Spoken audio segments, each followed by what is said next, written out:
versículo de número 4. Segundo livro dos Reis, capítulo 4. Reis ainda logo depois do livro de Samuel. Primeiro e segundo Samuel, depois em primeiro e segundo Reis, antes de Crônicas, não no começo da Bíblia. Segundo Reis, capítulo 4.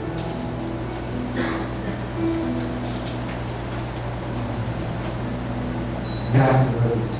Se já encontraram, diga amém. Amém.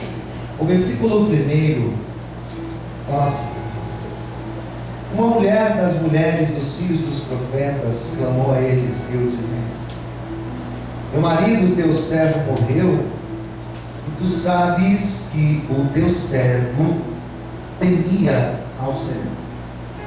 Veio o credor a levar-me os meus 2 filhos para serem servos, para serem escravos, em outras traduções. Eliseu lhe disse: que te hei de eu fazer? Declara-me que é que tens em casa. E ela disse: a tua serva não tem nada em casa, senão uma botija, um vaso de azeite. Disse ele: vai, pede para ti vasos emprestados a todos os teus vizinhos, vasos vazios, não poucos. Então entra e fecha a porta sobre ti, sobre os teus filhos, deita o azeite em todos aqueles vasos e põe à parte o que estiver. Partiu, pois, dele, fechou a porta sobre si e sobre os seus filhos. Eles lhe traziam os vasos e ela os enchia. Sucedeu que, cheio que foram os vasos, ela disse ao seu filho: trazei-me ainda um vaso. Porém ele lhe disse: não há vaso nenhum. Então o azeite parou. Então deu ela e fez saber o nome de Deus, e disse ele: vai, vende o azeite, paga a tua dívida, e tu e teus filhos vivei do resto. Amém? Vamos fazer uma oração. Feche os teus olhos. Fala conosco, Senhor, nesta manhã de domingo, primeiro dia da semana. Ministra aos nossos corações o teu querer, a tua vontade, Senhor, que nós estamos aqui reunidos para ouvir tua voz. Nos abençoe em nome de Jesus. Amém. Você pode aplaudir o Senhor esta manhã? Graças a Deus. Segundo Reis 4, os primeiros versículos, versículo 1 até o 37, temos duas histórias de mulheres, cujas mulheres serão bem faladas aqui. Nós temos duas histórias de duas mães, de duas mulheres que lutaram pelos seus filhos. A história de duas mulheres em contextos bem diferentes, diga-se de passagem, porque a primeira mulher da história que eu li para vocês, que vai do versículo 1 ao 7, era uma mulher pobre e viúva. Era uma mulher que passava uns apuros na sua época, porque além de ser uma mulher pobre, era uma mulher viúva. E era uma sociedade que a mulher viúva sofria bastante. Era uma sociedade que a mulher, quando ela se tornava viúva, e era comum naquela época existirem mulheres viúvas. O que era comum?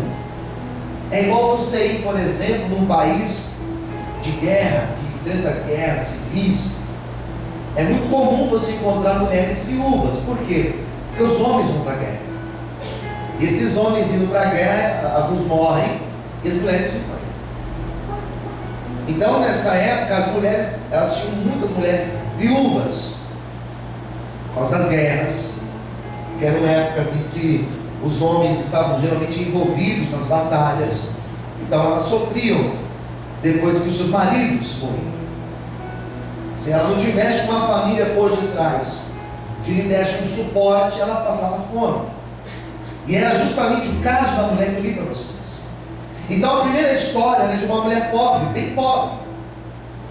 Mas a segunda história, essa eu não li, também não vai dar para a gente comentar hoje. A segunda história, que vai do versículo 8 até o versículo 37, já não é de uma mulher pobre, mas é de uma mulher rica, uma mulher que o seu marido era vivo, mas ela perde o seu filho morre, e por um grande milagre de Deus, o profeta Eliseu ora e o menino ressuscita. Amém?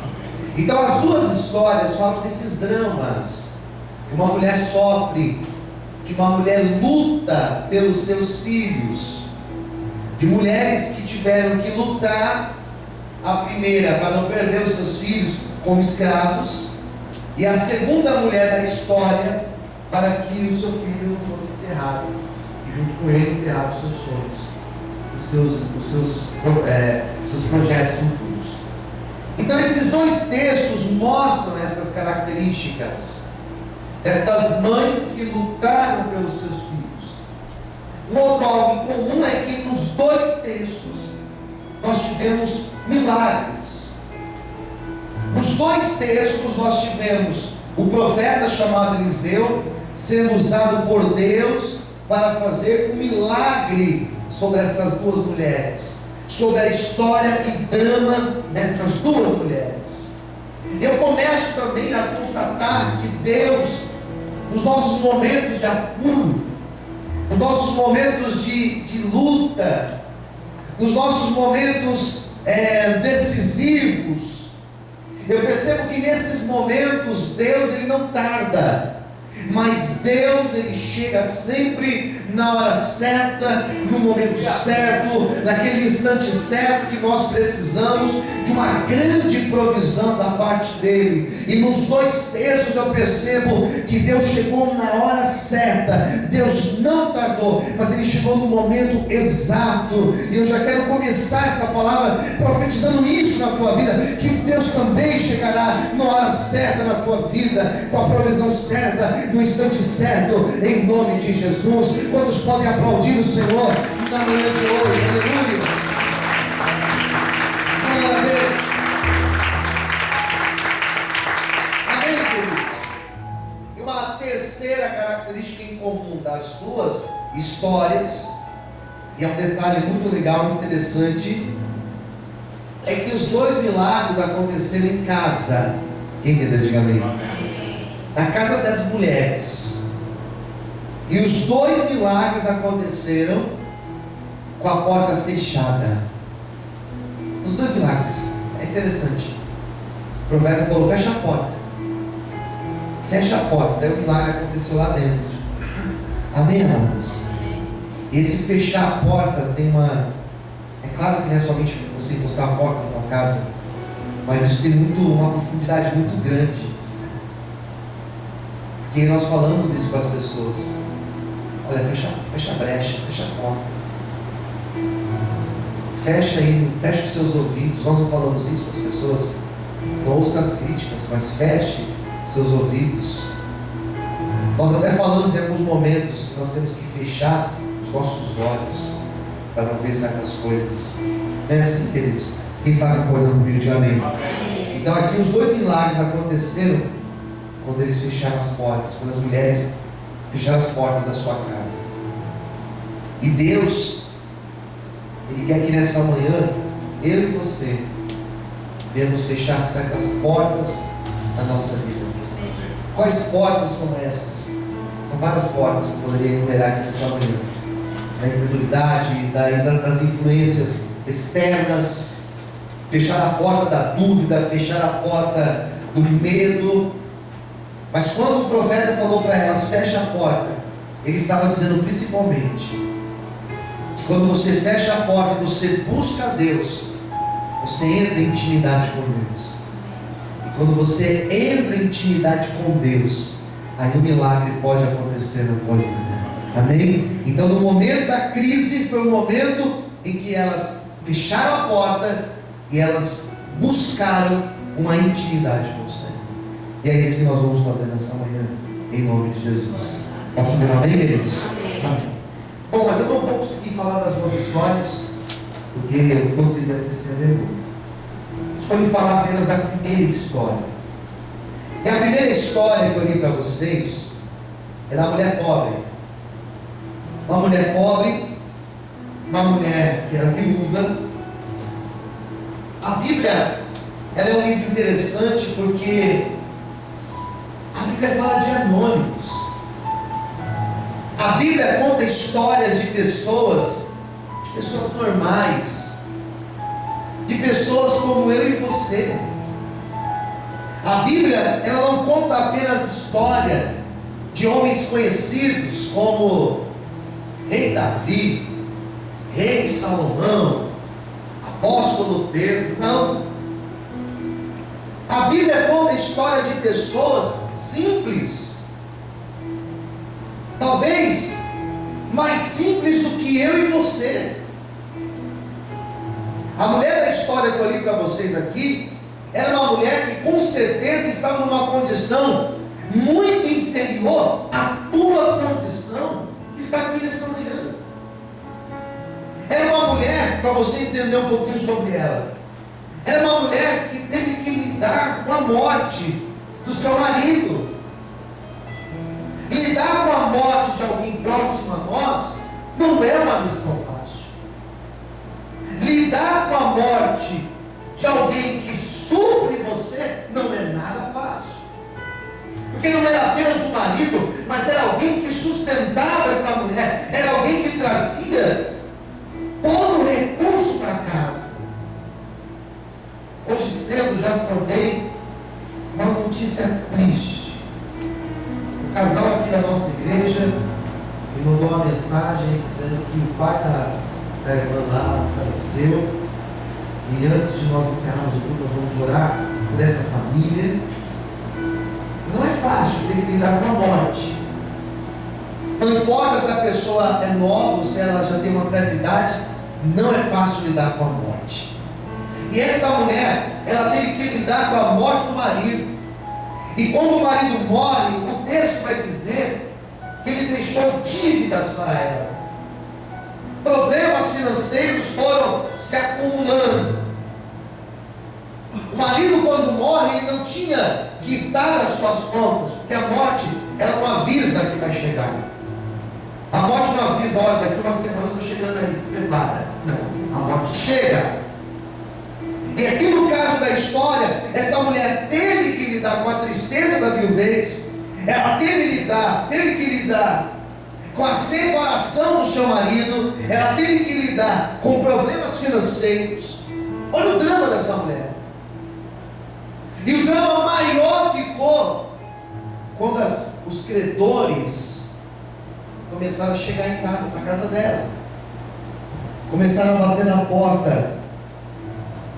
Olha, a gente precisa do dinheiro. Olha, a gente precisa daquele valor lá. Sabe aquele valor? Precisa acertar. Quem está entendendo a pregação de amém? Amém. Sabe aquela conta lá? Ficou aberta. Você tem até tal dia para pagar.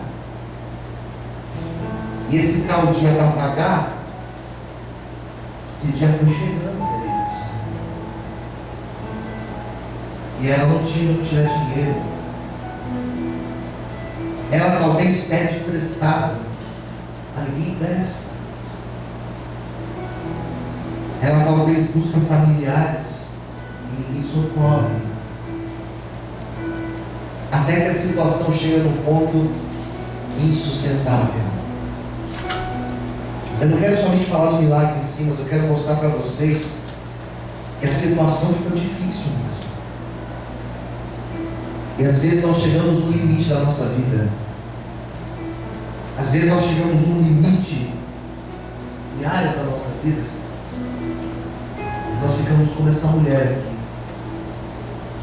Só Deus vai ter misericórdia da nossa vida. Quem está entendendo de amém? Ela estava no limite. Ela não tinha ninguém para pedir. E todas as pessoas em que ela pediu ajuda, ninguém conseguiu ajudar essa mulher. Hoje assim, pode estar com a vida. No limite, talvez sem saber o que fazer, talvez sem saber como agir. Mas eu tenho uma saída para você nessa vida.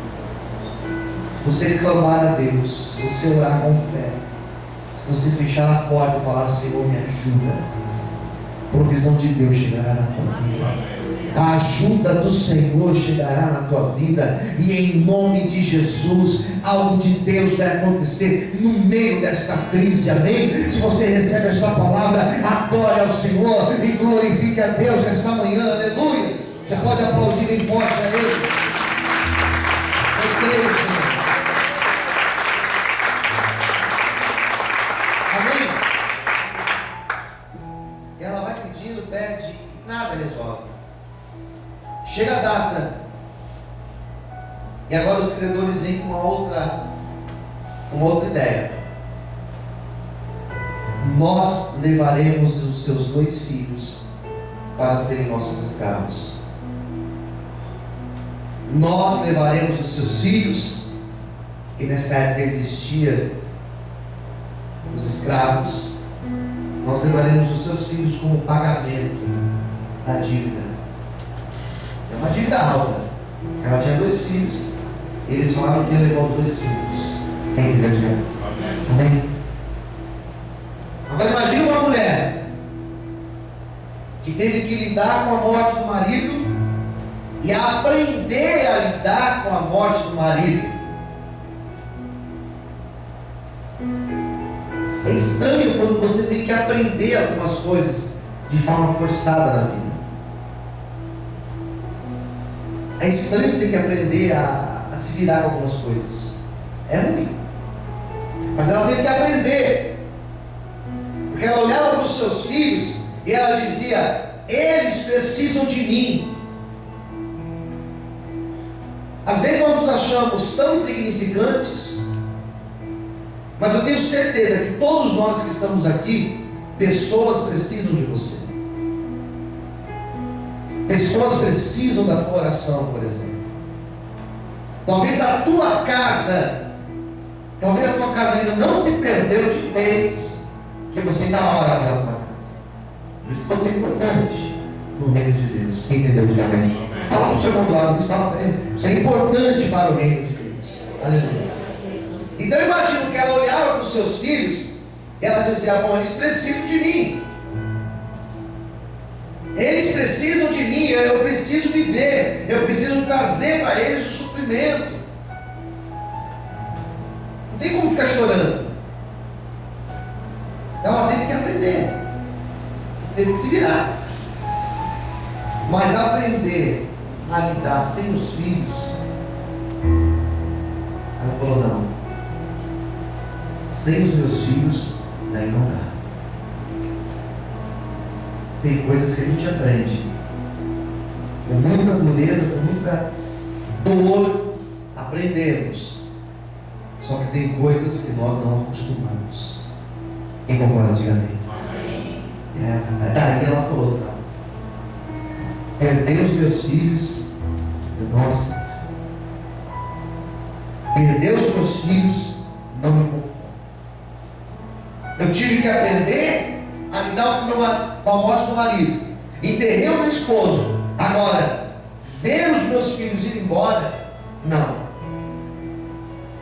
Daí eu preciso de fato que o milagre de Deus aconteça na minha vida. É mais ou menos isso: Senhor, isto não dá para lidar com isso. E isso aqui, Senhor, é insustentável. É incrível que o Salmo 40 fala isso. Eu espero em Deus, eu consigo esperar em Deus, eu tenho até paciência para esperar em Deus. A minha situação dá para esperar em Deus. 1 mês, 1 ano, 10 anos. Mas o mesmo Salmo, só que agora lá nos 70 ele vai dizer: Senhor, apressa-te, Senhor. Não dá para esperar, não tem como esperar. Eu preciso de um milagre urgente, Senhor. O que essa mulher precisava era de um milagre urgente, de uma provisão urgente, de uma luz urgente de Deus. E foi por isso que ela falou: Senhor, eu perdi o meu marido, mas eu não aceito perder os meus filhos. Eu preciso ver um milagre na minha casa. Se eu não aceitar a condição que o adversário impôs na minha vida e começar a orar e buscar a Deus, eu tenho certeza que Deus pode reverter o quadro e Deus pode também manifestar a glória dele sobre a minha vida. Amém, queridos? Você pode aplaudir o Senhor? Você pode exaltar a Deus por isso? Aleluia! Amém? Agora, a inteligência do texto, que é muito interessante. Sobre o marido, a morte do marido não teve jeito. Ela teve que enfrentar. Quem entendeu? Diga amém. Perder os filhos, ela orou. E teve jeito. Como assim? Algumas coisas nós temos que passar, queridos. E isso não vai mudar. Algumas dores nós temos que passar e isso não mudou. Quem entendeu? Diga amém. Agora outras coisas, aí Deus te dá graça, e Deus faz um milagre acontecer na tua vida. O que ela faz? E aqui vamos entender o texto. Ela busca ajuda. O versículo 1 vai falar que ela vai atrás do mesmo profeta que o seu marido conhecia, que o seu marido aprendia com ele. Profeta Eliseu. A frase é a seguinte que ela fala para o profeta. Versículo 1. Pega a sua Bíblia mais uma vez. Meu marido, e ela vai falar a seguinte expressão: ele era meu servo, ele morreu. E sabes que o teu servo temia ao Senhor. Ele era um homem de Deus. Veio o credor a levar-me os meus 2 filhos para serem servos. É interessante que ela usa a argumentação, ela não chega falando: olha, eu tenho um problema, os meus filhos vão ser levados como escravos. Mas ela vai construir uma argumentação dizendo: olha, meu marido, ele era teu servo. Lembra do fulano que morreu? Então, ele, meu marido, e ele era um homem de Deus. Por que ela vai fazendo toda essa construção até falar do problema dela? Ela sabia que quando nós temos uma aliança com Deus, a nossa casa é abençoada pelo Senhor, a nossa descendência é abençoada por Deus. Ela fala: ele morre, e vieram os credores a levar os meus 2 filhos para serem servos. Versículo 2, pega a sua Bíblia. E Eliseu lhe disse: o que te hei de fazer? O que eu posso fazer por você? E ele vai fazer uma outra pergunta para ela: declara-me o que é que tens em casa. Ela vai responder a seguinte frase: a tua serva não tem nada em casa, senão um vaso, uma botija, um pouco de azeite. Entendeu? Diga amém. O que você tem na tua casa? Não tem nada. A primeira resposta dela é negativa. A primeira resposta dela é uma resposta fechada: eu não tenho nada. Às vezes nós achamos que nós não temos nada também. Às vezes nós achamos que o que nós temos não é suficiente. Estou me referindo à fé, queridos. Entendeu? Diga amém. Eu já ouvi de pessoas: não tenho mais fé, pastor. Só que no fato, de fato, pode ser ter um pouco, mas ainda existe fé na pessoa. Só pelo fato de vir falar comigo, de querer vir falar com o pastor, ele tem um pouco de fé ainda. Mas a primeira resposta dela foi: Senhor, ó profeta, não tenho nada. A ser, eu tenho um pouco de azeite em uma botija. É a única coisa que eu tenho. É um pouco de azeite. É pouco. É praticamente insignificante. Mas é aquilo que eu tenho. E o bonito da história é que o Senhor faz um milagre na vida dela em cima daquilo que ela tem.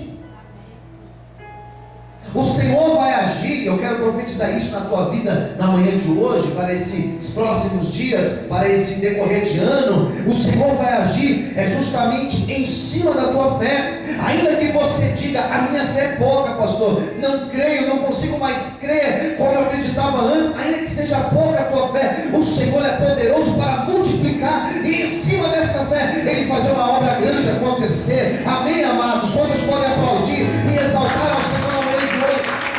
Amém? Glória a Deus.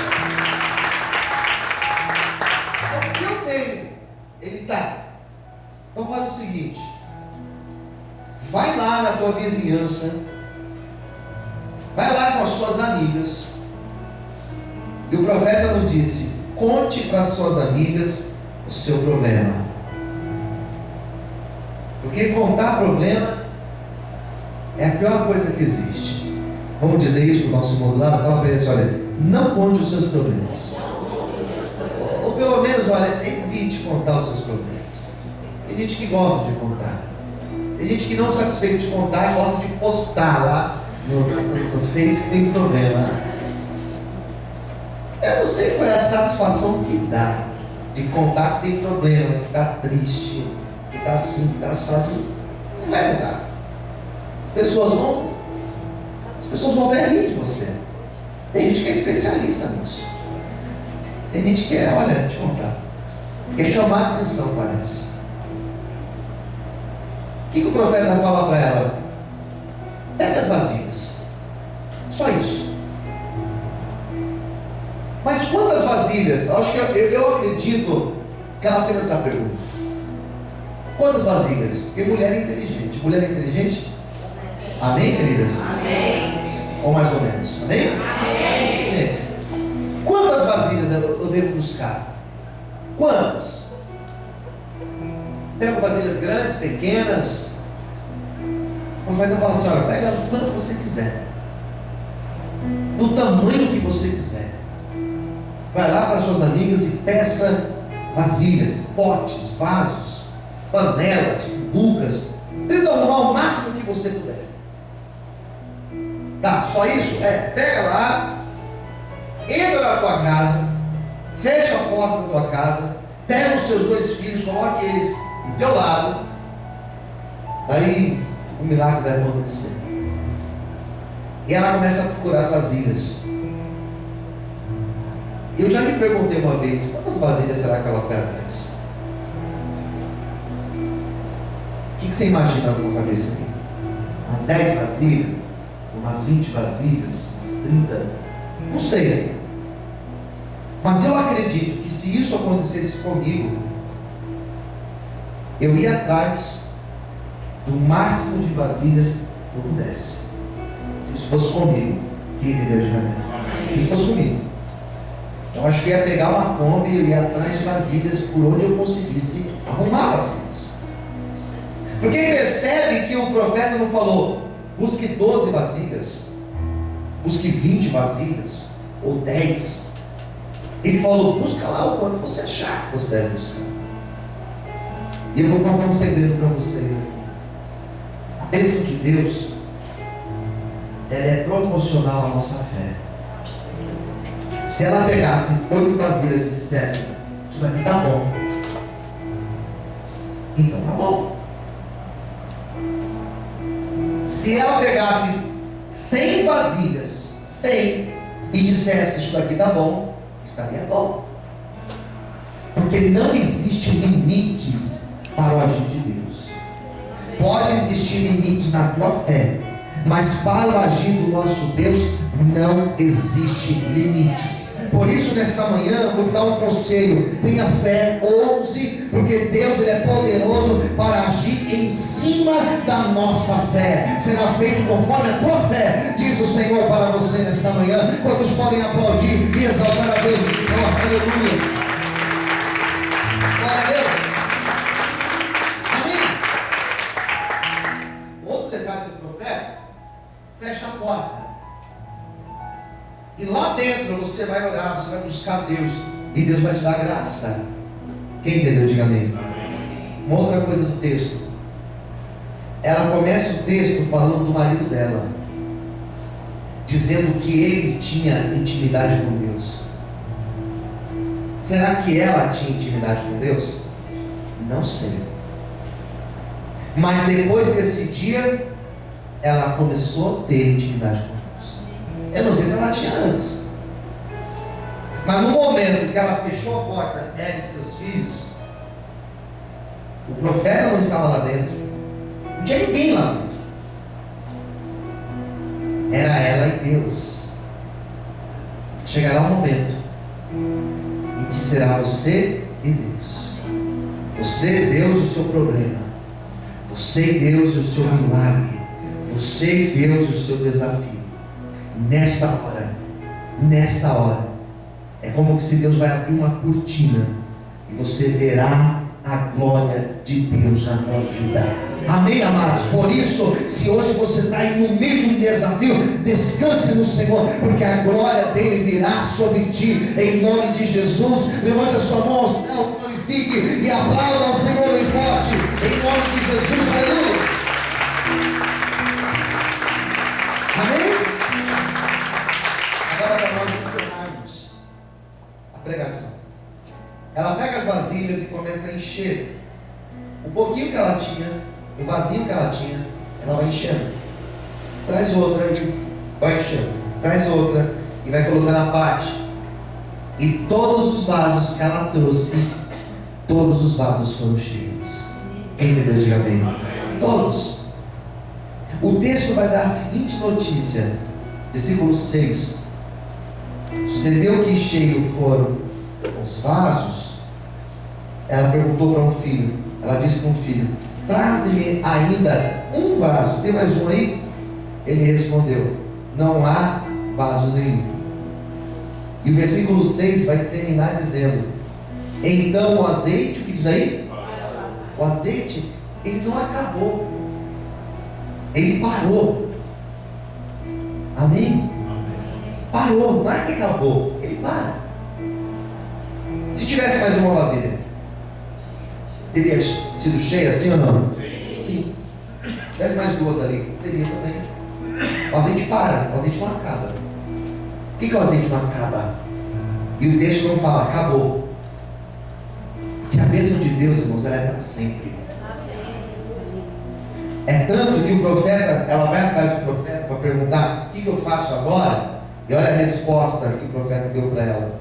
No último versículo, o profeta falou assim: vende o azeite, pague a tua dívida, paga tudo que você deve, e os teus filhos, você e teus filhos, vocês vão viver do resto. O que significa isso? Aquela bênção era tão grande que enquanto ela vivesse, nunca mais faltou a provisão na casa dela. Quem entendeu, diga amém. É profundo isso, porque Deus, eu gostaria que você levantasse sua mão para o céu, porque Deus, Ele não quer somente abençoar a tua vida. Deus não quer só abençoar uma área da tua vida, desculpa, Deus não quer somente abençoar casamento, abençoar a vida financeira, isso é pouco. Deus não quer abençoar apenas uma área da tua história. Deus quer te abençoar nesta manhã, e não duvide disso, para que a bênção dele permaneça sobre a tua vida, para que você tenha uma vida bem sucedida, para que você tenha uma vida satisfeita, para que você tenha uma vida de paz. Deus quer te abençoar, não somente hoje, não somente nesse domingo, o primeiro dia da semana. Deus quer abençoar todos os meses do ano. Deus quer abençoar a tua vida enquanto você viver. A bênção do Senhor, ela vai morar lá na tua casa. A bênção de Deus, ela vai morar em projetos teus, porque o Senhor, Ele tem prazer de abençoar os teus filhos.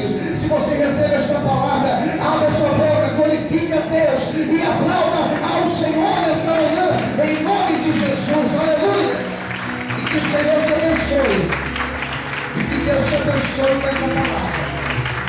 Em nome de Jesus.